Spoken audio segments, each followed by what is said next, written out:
Hello, my name is Robert Osman. Today I bring to you a video about how to change the oil of your moped at home.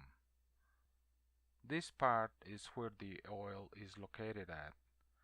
We will need to raise the moped stand because, as we see, it clearly obstructs the area where we're going to be working. We might also want to take our time to inspect the lower part of the motorcycle to check for problems that it might have, like cracks or something. And this time I think I was lucky because I couldn't find anything wrong with it, so perhaps the only thing needed here is just to change the oil. So I proceeded. I placed the moped on its stand, and I noticed that even the video shots were better because I had better access to all what was previously being obstructed by the stand itself. Now that I'm looking at the video through the editing process, I can stop but noticing that I completely forgot all about cleaning the lower part of the moped. We can see clearly that there is a lot of dust and dirt in there. You certainly don't want any of that inside of the oil chamber. I think that it is correct to say that to change the oil of your moped, you will only need basic tools. In this case, I went to dig in one of my toolboxes for a set of these little friends and checking if they would fit in the part.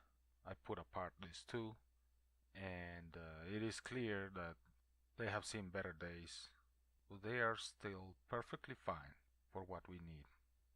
I mean, I think that at the end, the main goal here is to find the proper tools that won't damage the oil cap of our vehicle. Now, we also need to prepare the area where we're going to be working. We don't want the oil to be all over the floor, so for this I used 4 of those super absorbent large kitchen napkins.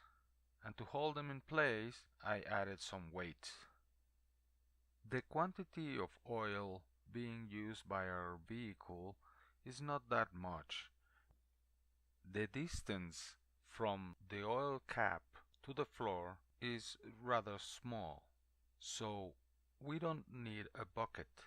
We need something like a pan or a tray that has the stability so that it won't flex with the added weight of the oil that we pretend to put on it.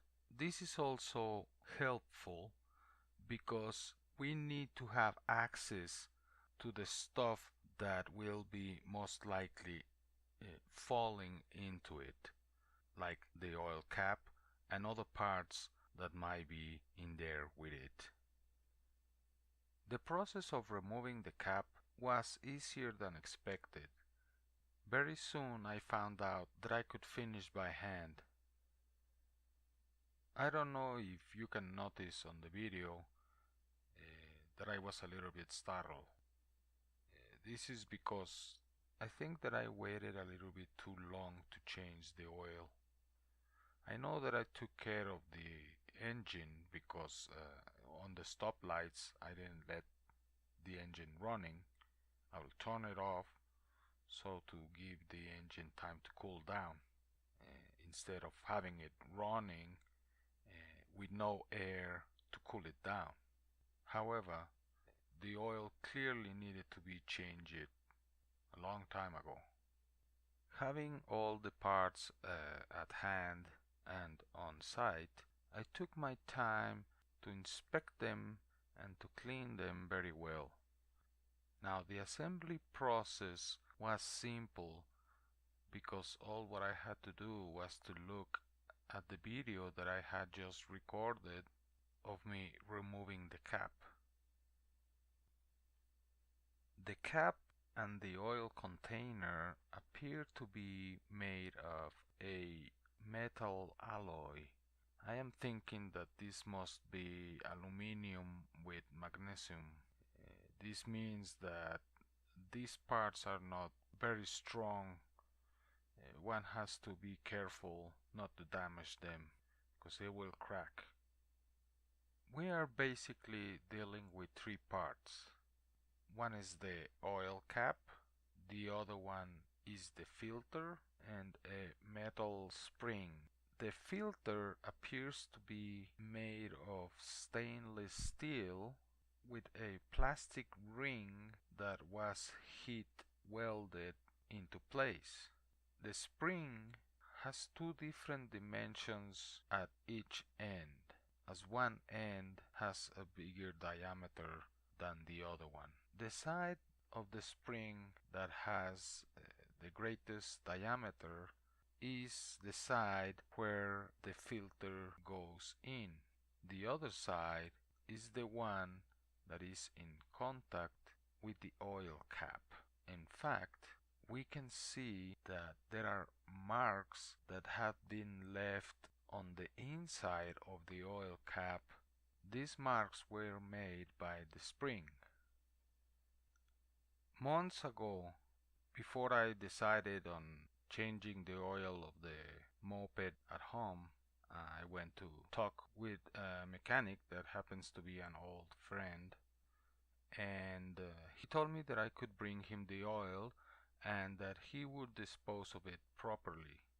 This was great because I actually didn't have a way to properly dispose of the oil, and I suggest you to do the same. Ask a mechanic for the favor so that he can take in the oil instead of just putting it in a can and tossing the responsibility to the people working for the garbage truck, as they usually don't know how to dispose of it, especially if the container where you put the oil lacks of any sign of what the contents are.